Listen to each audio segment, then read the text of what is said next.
Good evening. मु आपण मानकर उपस्थापक डॉक्टर मौसा। मु सठिक डाक्तरी परामर्श आपण मानकु देबी एवं आपण मानकर समस्त असुविधार समाधान करिबारे सहायता करिबी। तेणु आउ समय नष्ट न करी गोटे कॉल रिसीव करिबा। नमस्कार, मु कहा सहित कथा हेउची? मु दीपक। हेलो हेलो दीपक, मु आपणकर कोन सहाय्य करि परिबी? हेलो, मो सान भाई कोविड टेस्ट पॉजिटिव बाहरिछि ओ से पृथक रे रहउछि। मु तांकर जत्न नेउछि। मोर प्रश्न हेउछि मु एवं मो परिवार अन्य सदस्य माने किपरि सुरक्षित रहिबे।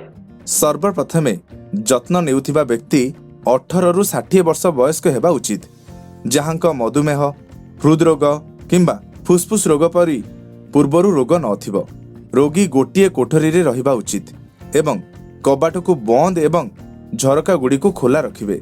जत्न नेउथिबा व्यक्तिंक व्यतीत आउ केही कोठरी भितर को प्रवेश करिबा उचित नुहे।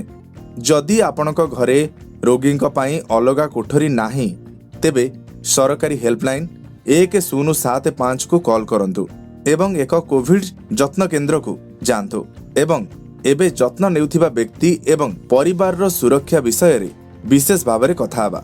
मन रखंतु जेपरी समग्र घरर झरका गुड़िक खोला रहिबो। जदि आपण रोगी को बा रोगींकर लुगापटा बा बेडसीट स्पर्श करूछंती, तेबे केवल थरक पाई उपयोगी हेउथिबा ग्लोव्स बा रबर ग्लोव्स रो व्यवहार करंतु। घरे समस्ते मास्क पिंधिबा आवश्यक। जत्न नेउथिबा व्यक्ति एवं रोगी सर्जिकल मास्क पिंधिबा उचित। N95 मास्क व्यवहार करि परिबे। निश्चित भावरे कौनसी जीवाणु प्रतिषेधक प्रयोग करी घर को सफा रखिबे। ठीक अछि डॉक्टर मौसा, किंतु केते दिन पई आमे समस्ते गृह संगरोध रे रहिबु? समस्ते 10 दिनर संगरोध रे रहिबा अवधि पई घरे रहिबा उचित। आपणकर लक्षण आरंभ हेबा दिन ठारू गणिबा आरंभ करंतु। जदि आपणकर कौनसी लक्षण नाही, तेबे परीक्षा करुथिबा दिनरू गणंतु। ज्वर बिना अतिरिक्त 3 दिन जोड़िबाकू भूलंतु नाही। दयाकरी पड़ोसी एवं सांग मानक सहाय्य नहीं आवश्यक जिनिस जेमिति कि खाद्य जिनिस एवं औषध सेमानंको आनिबाकू कहंतु। सेमानंको से सबको कबाट पाखरे रखिदेबाकू कहंतु। एबे शेषरे सबुठारु गुरुत्वपूर्ण कथा हेउची, जदि काहार किछि लक्षण देखा दिए तुरंत डाक्तर किंबा टेलीमेडिसिन हेल्पलाइन रो परामर्श नियंतु। धन्यवाद डॉक्टर मौसा।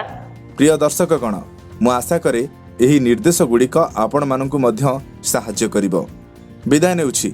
घरे रुहंतु, सुरक्षित रुहंतु। आपण मानक सहित शीघ्र देखा हबो।